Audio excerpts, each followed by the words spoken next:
एक बात और याद रखिए, 100 महाशिवरात्रि का पुण्य एक आद्रा नक्षत्र दे सकता है। माक्षर मास, आद्रा नक्षत्र, ये 100 महाशिवरात्रि का पुण्य देता है। जो कोई महादेव का पूजन करे आद्रा नक्षत्र माक्षर मास में, हर साल अलग अलग तारीख पर पड़ता है माक्षर मास आद्रा नक्षत्र। इस साल 9 तारीख 11वां महीना, बराबर है ना? आपने देखा पंचांग में तो 2025 में 9 तारीख 11वां महीना 2025 आद्रा नक्षत्र की अवधि रहती है। आपके आचार्यों को पूछ लीजिए, उस दिन दीप प्रज्वलित करने की महिमा है। जो कि हमारे गुजरात में कच्छ में कोई उसका प्रचार प्रसार नहीं हुआ, लेकिन दक्षिण भारत में उसको दीप उत्सव कहा जाता है। आद्रा नक्षत्र के पहले 5 दिन लोग अपने घर में दीपोत्सव करते हैं। मुझे भी पता नहीं था, मैं भी दक्षिण भारत में कथा गाने के लिए गया, रामेश्वर में कथा गा रहा था, तो मैं नगर में यात्रा करने के लिए निकला तो घर घर में दीप जल रहे, तो वहां के स्थानीय लोग मेरे साथ थे। मैंने पूछा ये क्यों दीपावली जैसा लग रहा है? तो बापू यहाँ आद्रा नक्षत्र माक्षर मास आ रहा है, उनको हम दीपोत्सव मनाते हैं। और मैंने शिव महापुराण में पढ़ा भी था कि आद्रा नक्षत्र माक्षर मास में भगवान शिव जी ज्योति के रूप में प्रकट हुए हैं, इसीलिए उसको ज्योति पर्व कहा जाता है। शिवालयों में भी दीपमाला प्रज्वलित करे आद्रा नक्षत्र माक्षर मास के दिन। अपने घर में भी सुंदर सुंदर दीपमाला प्रज्वलित करे। हो सके तो गाय माता का शुद्ध घी, ये न हो सके तो तिल का तेल अथवा सरसों का तेल। उस दिन विशेष प्रकार से घर में दीपोत्सव करना चाहिए, क्योंकि आद्रा नक्षत्र माक्षर मास के दिन भगवान शिव जी ब्रह्मा और विष्णु के सामने ज्योति के रूप में प्रकट हुए थे। इस ज्योति में से प्रादुर्भाव हुआ शिवलिंग का, इसीलिए हम शिवलिंग के आगे क्या बोलते हैं? ज्योतिर्लिंग। ज्योति शब्द इसीलिए क्योंकि ज्योति में से उसका प्राकट्य हुआ, ज्योति में से शिवलिंग प्रादुर्भाव हुआ, इसीलिए उसको हम ज्योतिर्लिंग बोलते हैं। और पहले भी कहा था कि 12 ज्योतिर्लिंग 100 करोड़ ज्योतिर्लिंगों की महिमा है। इसलिए आप सबको याद रखना, आपके गांव के आचार्यों को आपको पूछना है कि आद्रा नक्षत्र माक्षर मास पड़ रहा है तो हम क्या क्या कर सके। विशेष प्रकार से आप महादेव का पूजन करें, विशेष प्रकार से शिवालय में दीपमाला प्रज्वलित करें। आपके घर में छोटा सा शिवलिंग है जिनको हम चलित शिवलिंग कहते हैं, उसका पूजन करें। और विशेष प्रकार से आप 1 से लेकर 108 तक, सहस्त्र तक भगवान महादेव के पार्थेश्वर पूजन भी कर सकते हैं। और भगवान स्वयं महादेव ने कहा कि जो आद्रा नक्षत्र माक्षर मास के दिन मेरा विशेष प्रकार से पूजन करता है वो मेरे प्रधान पुत्र कार्तिकेय समान मुझे प्रिय रहेगा। भगवान शिव जी का बड़ा पुत्र, उसका नाम है भगवान कार्तिकेय। षडानन स्कंद मुरगढ़ मयूर का वाहन है, जिनका जो देवताओं के सेनापति हैं, जिनकी तपस्थली शैल पहाड़ कृष्णा नदी का तट है, जहां हमारा दूसरा ज्योतिर्लिंग मल्लिकार्जुन महादेव है, और जहां हमारी शक्तिपीठ भ्रमरंबा देवी वहां विराजती है। वहां उसकी तपस्थली है, जो शैल पहाड़ पर रहते हैं। ये भगवान कार्तिकेय समान वो मुझे प्रिय रहेगा, जो कोई मनुष्य आद्रा नक्षत्र माक्षर मास के दिन मेरा विशेष प्रकार से पूजन करे।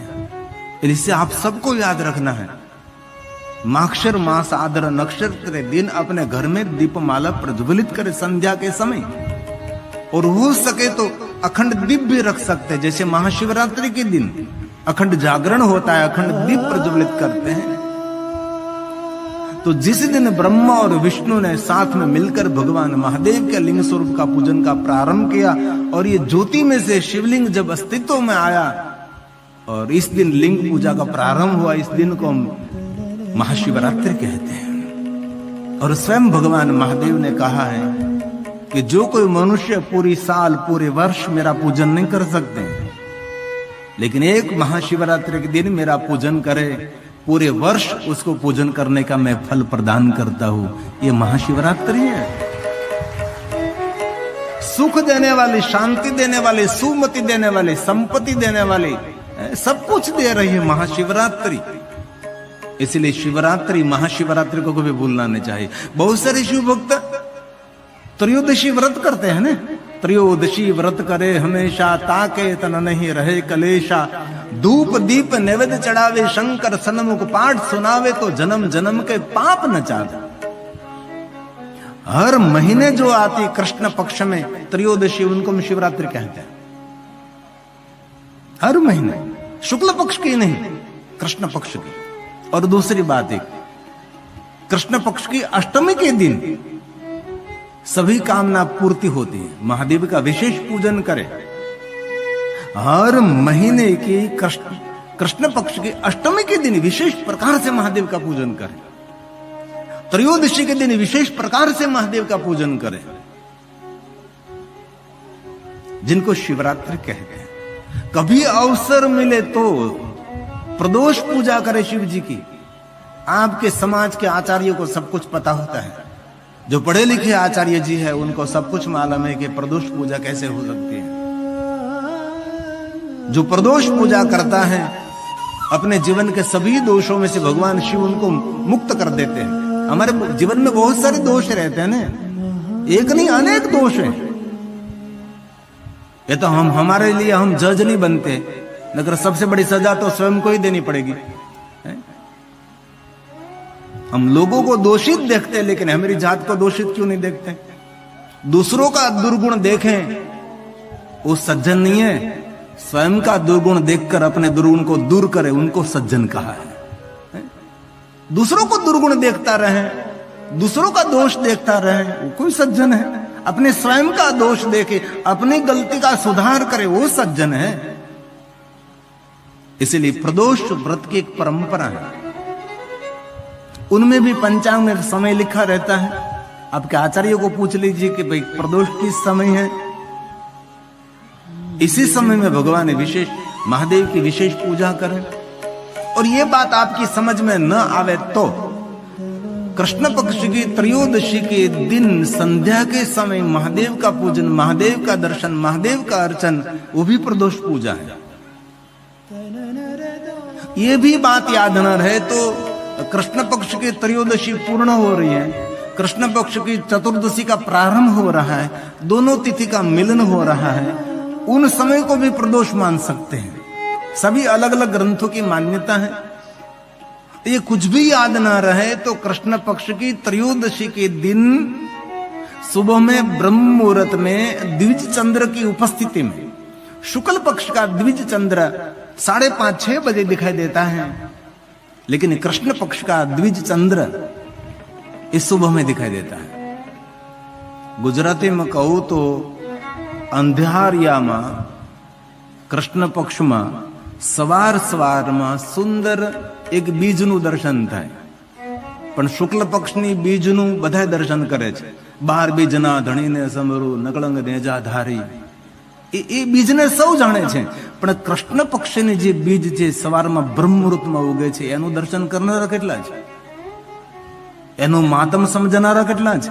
शिव परंपरा बिल्कुल ताजी तरोजी, अनसुनी अनकही, मुझे भी पता नहीं था। तो मैं पढ़ता रहा और बहुत सारे विद्वानों के आचार्यों के चरणों में बैठकर कुछ सीखता रहा, तब मुझे भी पता था। मैं भी छोटा था तब मुझे भी कुछ भी पता नहीं था।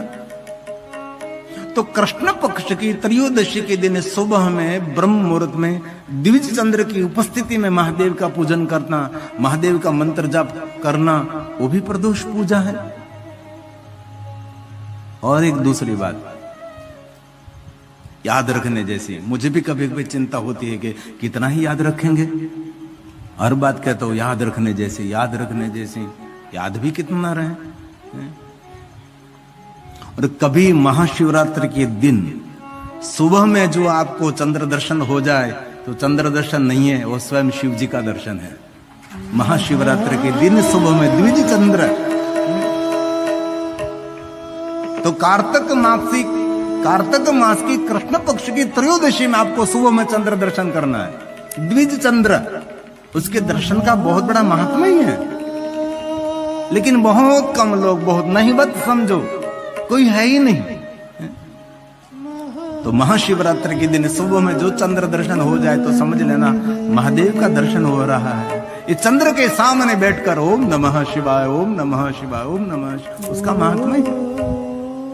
गई साल की महाशिवरात्रि हमारी सूरत में कथा थी, तो सुबह सुबह में सुंदर चंद्र दर्शन हुआ था, एकदम पतला सा। महादेव के भाल में जैसे चंद्र है, बीमार चंद्र है, शिशु चंद्र, किशोर चंद्र, चंद्रशेखराय नमः, एकदम छोटा सा चंद्र है, महादेव ने अपने भाल में धारण किया। चंद्र की उपासना से हमारा प्रथम ज्योतिर्लिंग सोमनाथ महादेव भी है। तो याद रखना हम सबको, कथा श्रवण करके कुछ नवीनीकरण करना है, कथा श्रवण करके कुछ नया सीखना है, हमको परिवर्तन भी करना है स्वभाव में, व्यवहार में, वाणी में, विचारों में। जहां तक हम परिवर्तन नहीं करेंगे वहां तक कुछ नया आवर्तन नहीं होगा। कथा श्रवण करने के बाद कुछ जीवन में दिखाई देना चाहिए कि भाई हमने 9 दिन कथा सुनी तो 9 दिन में हमने क्या ग्रहण किया, क्या सीखा, हमने क्या अनुसरण, क्या परिवर्तन हुआ। लेकिन कथा श्रवण करके और कुछ आप न सीखे तो कथा श्रवण करने के बाद एक बात का नियम लीजिए, मैं कम बोलूंगा, मैं ज्यादा से ज्यादा मौन रहूंगा। मौन रहने से आयु भी बढ़ती है, कीर्ति भी बढ़ती है, चेहरे का तेज भी बढ़ता है। मौन सबसे बड़ी साधना है। महादेव ने बहुत सारे व्रतों की श्रृंखला में कहा कि भवानी मुझे मौन बहुत प्रिय है, इसलिए कभी अन्न का उपवास न हो सके तो वाणी का उपवास करें। इस समय महादेव ने कहा वाणी का उपवास करें, और वाणी का उपवास ना हो सके तो कभी कभी मोबाइल का भी उपवास करें। एक दिन मोबाइल नहीं मैं करूंगा, ये भी मोबाइल उपवास है, कलयुग का उपवास है। पूरे मोबाइल का उपवास ना हो सके तो ऐसा करो कि आज के दिन फेसबुक का उपवास है, मुझे फेसबुक आज के दिन में नहीं देखूंगा। ये भी उपवास ना हो सके तो एक दिन के लिए कहे व्हाट्सएप उपवास है मेरा। ऐसे भी व्रत आएगी, डिजिटल व्रत जिनको कहा जाता है, डिजिटल व्रत। आने वाले समय में कितने आविष्कार होंगे पता नहीं, कितना कितना हमको देखने मिले। और जो मेरी उम्र के लोग हैं उनने तो कितना परिवर्तन देखा, क्या क्या हमने दुनिया देखी। देखो तो जरा, हम पढ़े तो केरोसिन के दीप के नीचे पढ़े, फानस से पढ़े, स्ट्रीट लाइट पर बैठकर हम पढ़े, और गांव में लाइट आ रही थी, थंबे खुड़ा रहे थे, तभी एक खड्डे खोदे हुए हमने देखा। हमने घर में फोन भी नहीं देखा, हमने ब्लैक एंड व्हाइट टीवी देखा। कितना अपडेट हुआ समय हम लोगों ने देखा। हमने तो कभी ऐसी कल्पना नहीं की थी कि ऐसा वीडियो कॉलिंग होगा, ये मोबाइल, ये स्मार्ट मोबाइल। मेरी उम्र के लोग हैं उन्हें तो कितना परिवर्तन देखा। मेरे से बड़े लोग हैं उनको भी कितना परिवर्तन देखने को मिला। अभी जो जन्म रहे बच्चे उनको ये देखने को नहीं मिलेगा। ये परिवर्तन हम लोगों ने देखा।